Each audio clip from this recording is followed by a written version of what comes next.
Carroll from NYSSBA's Leadership Development Team with today's mailbag question. Must a school board evaluate their superintendent, and if so, how is it done? Yes, school boards are required by law to evaluate the superintendent once a year. The evaluation procedure must be filed in the district office and be made available for public view no later than September 10th of each year. As far as how a board should evaluate the superintendent, well, it's a bit more complicated. Prior to beginning an evaluation of the superintendent, the board should ensure a policy is in place which describes the purpose and steps of the evaluation process.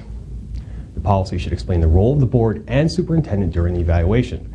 It should also explain how the evaluation will be conducted and what performance areas will be monitored. A good evaluation policy will specify the type of evaluation instrument to be used and ensure that the process is tied to district goals. A very important detail here is to make certain that the instrument and methods match what is stated in the superintendent's contract, if such a provision exists. Finally, the policy should state timeframes for completion of the evaluation and when meetings should take place during the evaluation period. Now, about the evaluation tool.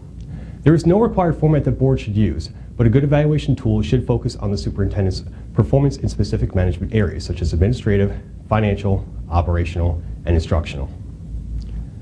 The board may wish to blend equal parts numerical scoring supported by board member comments and a subjective section in the evaluation. Doing so requires board members to substantiate scores they gave while still permitting personal observation and opinions to be expressed.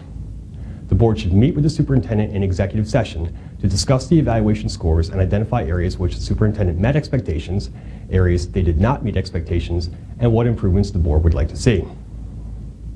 Equally important is allowing the superintendent the opportunity to share his or her self-evaluation and to ask questions about the board's ratings.